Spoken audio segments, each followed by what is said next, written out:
ഇന്നത്തെ റെസിപ്പി ചപ്പാത്തി റോളാണ്. കുറച്ച് ചിക്കൻ ഉണ്ടെങ്കിൽ നമുക്ക് വളരെ എളുപ്പത്തിൽ ഈ ഒരു ചപ്പാത്തി ചിക്കൻ റോൾ തയ്യാറാക്കാൻ പറ്റും.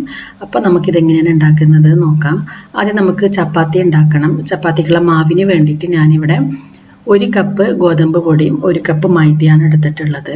നിങ്ങൾക്ക് വേണമെങ്കിൽ 2 കപ്പ് ഗോതമ്പ് പൊടി എടുക്കുക, അതല്ലെങ്കിൽ 2 കപ്പ് മൈദ വേണമെങ്കിൽ 2 കപ്പ് മൈദ എടുക്കുക, എങ്ങനെ വേണമെങ്കിലും എടുക്കാം. ഇനി ഇതിലേക്ക് ആവശ്യത്തിന് ഉപ്പ് ചേർത്ത് കൊടുക്കാം. ഇനി ചേർക്കുന്നത് ബട്ടറാണ്. ഞാനിവിടെ 1 ടേബിൾ സ്പൂൺ ബട്ടർ ഉരുക്കിയെടുത്തിട്ടുണ്ട്. ഇത് നമുക്കിതിലേക്ക് ഒഴിച്ചു കൊടുക്കാം. ഈ ഒരു ബട്ടറിന് പകരം നിങ്ങൾക്ക് വേണമെങ്കിൽ നെയ്യ് ചേർത്ത് കൊടുക്കാം. നെയ്യോ ബട്ടറോ 1 ടേബിൾ സ്പൂൺ ഇതിലേക്ക് ഒഴിച്ചു കൊടുക്കാം. ഇനി ഒരു പൊടിയിലേക്ക് ബട്ടർ നന്നായിട്ടൊന്ന് മിക്സ് ചെയ്ത് കൊടുക്കുക. കൈകൊണ്ട് നന്നായിട്ട് മിക്സ് ചെയ്തെടുക്കാം. അപ്പോൾ ഞാനിവിടെ പൊടിയും ബട്ടറും കൈകൊണ്ട് നന്നായിട്ട് മിക്സ് ചെയ്തെടുത്തിട്ടുണ്ട്. ഇനി നമുക്ക് ആവശ്യത്തിന് വെള്ളം ഒഴിച്ചിട്ട് നന്നായിട്ട് ചപ്പാത്തിക്ക് കുഴച്ചെടുക്കുന്നത് പോലെ മാവ് കുഴച്ചെടുക്കാം. അപ്പോൾ ഞാനിവിടെ 1 കപ്പ് വെള്ളമാണ് എടുത്തിട്ടുള്ളത്. നിങ്ങൾ നോക്കിയിട്ട് വെള്ളം ഒഴിക്കുക. കുറച്ച് കുറച്ച് ഒഴിച്ചിട്ട് നന്നായിട്ട് കുഴച്ചെടുക്കാം. അപ്പോൾ ഞാനിവിടെ മാവ് നന്നായിട്ട് കുഴച്ചെടുത്തിട്ടുണ്ട്. ഇനി നമുക്ക് ഈ ഒരു മാവ് 10 മിനിറ്റ് ഒന്ന് അടച്ച് വെക്കാം. അപ്പോൾ 10 മിനിറ്റിന് ശേഷം നമുക്കിത് പരത്തിയെടുക്കാം. ഇപ്പോൾ 10 മിനിറ്റ് കഴിഞ്ഞിട്ടുണ്ട്. ഇനി നമുക്ക് ചപ്പാത്തി പരത്തിയെടുക്കാം. ഞാൻ ഈ ഒരു മാവ് കൊണ്ട് 6 ചപ്പാത്തിയാണ് തയ്യാറാക്കുന്നത്. കുറച്ച് വലിയ ചപ്പാത്തി തന്നെയാണ്. അപ്പം 6 ബോൾസ് ആക്കിയിട്ട് നമുക്ക് ചപ്പാത്തി പരത്തിയെടുക്കാം.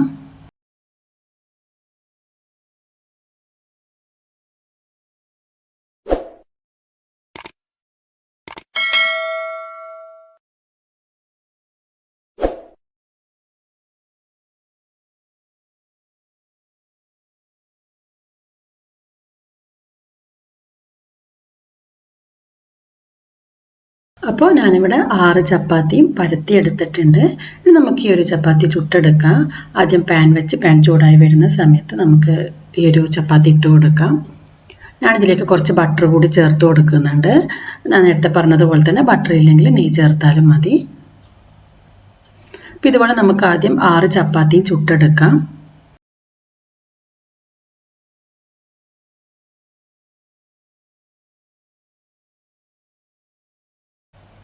അപ്പോൾ ഞാനിവിടെ 6 ചപ്പാത്തിയും ചുട്ടെടുത്തിട്ടുണ്ട്. ഇനി ഒരു ചപ്പാത്തിൻ്റെ ഉള്ളിൽ വെക്കാൻ വേണ്ടിയിട്ട് നമുക്കൊരു സോസ് തയ്യാറാക്കാം. ആദ്യം ഒരു ബൗളിലേക്ക് 2 ടേബിൾ സ്പൂൺ പുളിയില്ലാത്ത തൈര് ചേർത്ത് കൊടുക്കുക. നല്ല കട്ടി തൈരാണ്. അഥവാ നിങ്ങളുടെ അടുത്ത് ഒരു തൈര് ഇല്ലാന്നുണ്ടെങ്കിൽ ഒഴിവാക്കുക. പക്ഷേ തൈര് ചേർത്താൽ നല്ല ടേസ്റ്റാണ്. ഇനി നമ്മളിതിലേക്ക് ചേർക്കുന്നത് 2 ടേബിൾ സ്പൂൺ മയോണൈസാണ്. 2 ടേബിൾ സ്പൂൺ ടൊമാറ്റോ കെച്ചപ്പ്, ഇത്രയാണ് ചേർക്കുന്നത്. നിങ്ങളിതിലേക്ക് തൈര് ചേർക്കുന്നുണ്ടെങ്കിൽ പുളി കുറഞ്ഞ തൈര് തന്നെ ചേർക്കണം. നല്ല കട്ടിയുള്ള പുളി കുറഞ്ഞ തൈര് ചേർത്ത് കൊടുക്കാം. ഇനി നമുക്കിതിലേക്ക് ചേർക്കേണ്ടത് ജീരകം പൊടിച്ചതാണ്. ഞാനിവിടെ 1/2 ടീസ്പൂൺ നല്ല ജീരകം പൊടിച്ചത് എടുത്തിട്ടുണ്ട്. ഇതുകൂടി ഇതിലേക്ക് ചേർത്ത് നന്നായിട്ടൊന്ന് മിക്സ് ചെയ്ത് കൊടുക്കാം. നിങ്ങൾക്ക് വേണമെങ്കിൽ ഇതിലേക്ക് 1 നുള്ളു ഉപ്പ് കൂടി ചേർത്ത് കൊടുക്കുക. ഞാനിപ്പം ഉപ്പൊന്നും ചേർക്കുന്നില്ല. അപ്പോൾ നമുക്കിത് നന്നായിട്ടൊന്ന് മിക്സ് ചെയ്തെടുക്കാം. അപ്പോൾ നമ്മുടെ സോസ് ഇവിടെ റെഡി ആയിട്ടുണ്ട്. ഇനി നമുക്ക് ഒരു ചപ്പാത്തി എടുത്ത് 1-2 ടീസ്പൂൺ സോസ് ചപ്പാത്തിയിൽ വെച്ച് കൊടുക്കാം.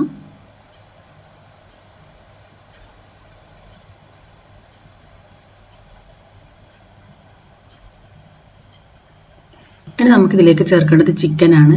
ഞാനിവിടെ കുറച്ച് ബോൺലെസ് ചിക്കന് നമ്മൾ സാധാരണ ചിക്കൻ ഫ്രൈ ചെയ്യുന്ന പോലെ ഫ്രൈ ചെയ്തെടുത്തിട്ടുണ്ട്. മഞ്ഞൾപ്പൊടിയും അതേപോലെ മുളക് പൊടിയും കുറച്ച് ഉപ്പും ഇഞ്ചി വെളുത്തുള്ളി പേസ്റ്റും കൂടി ചേർത്ത് ഫ്രൈ ചെയ്തെടുത്തതാണ്. ഇനി ഒരു ചിക്കൻ ഫ്രൈനെ ചെറിയ കഷ്ണങ്ങളാക്കി നമുക്കിതിലേക്ക് വെച്ച് കൊടുക്കാം. അപ്പം ഞാനിവിടെ ചിക്കൻ ചെറിയ കഷ്ണങ്ങളാക്കി എടുത്തിട്ടുണ്ട്. ഇനി നമുക്ക് ഈ ഒരു ചപ്പാത്തിയിലേക്ക് വെച്ച് കൊടുക്കാം.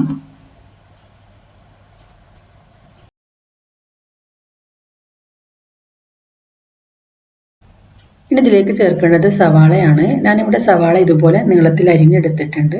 നമുക്ക് ആദ്യം കുറച്ച് സവാള ഇട്ട് കൊടുക്കാം. ഇതിൻ്റെ മുകളിൽ കുറച്ച് മല്ലിയില കൂടി ചേർത്ത് കൊടുക്കാം. ഇനി ഇതിലേക്ക് ചേർക്കുന്നത് കുരുമുളക് പൊടിയാണ്. നിങ്ങളുടെ എരിവിനനുസരിച്ചിട്ടുള്ള കുരുമുളക് പൊടി ചേർത്ത് കൊടുക്കാം. ഞാനിതിലേക്ക് കുറച്ചുകൂടി കെച്ചപ്പ് ചേർക്കുന്നുണ്ട്. കെച്ചപ്പോ മയോണൈസോ എന്ത് വേണമെങ്കിലും നിങ്ങൾക്ക് ഇതിലേക്ക് ചേർത്ത് കൊടുക്കാം. ആവശ്യമെങ്കിൽ മാത്രം ചേർത്ത് കൊടുത്താൽ മതി. ഇനി ഇതിൻ്റെ മുകളിൽ കുറച്ച് ചെറുനാരങ്ങ നീര് കൂടി ചേർത്ത് കൊടുക്കുക. ഈ ഒരു ചെറുനാരങ്ങ നീര് എന്തായാലും ചേർക്കണം. അപ്പോൾ നല്ല ടേസ്റ്റ് ആയിരിക്കും നമ്മൾ ഈ ഒരു ചപ്പാത്തി റോളിന്. ഇത്രയും ചേർത്ത് നമുക്ക് ചപ്പാത്തി റോൾ ചെയ്തെടുക്കാം. അപ്പോൾ ഇതുപോലെ നമുക്ക് 6 ചപ്പാത്തിയും ചെയ്തെടുക്കാം. നിങ്ങൾ തീർച്ചയായും ട്രൈ ചെയ്ത് നോക്കണം. നല്ല ടേസ്റ്റി ആയിട്ടുള്ള ചപ്പാത്തി ചിക്കൻ റോളാണിത്. കുട്ടികൾക്കെല്ലാം ഒരുപാട് ഇഷ്ടമാകും. അപ്പോൾ നിങ്ങളിത് ട്രൈ ചെയ്ത് നോക്കിയിട്ട് ഇതിൻ്റെ ഫീഡ്ബാക്ക് അറിയിക്കാം.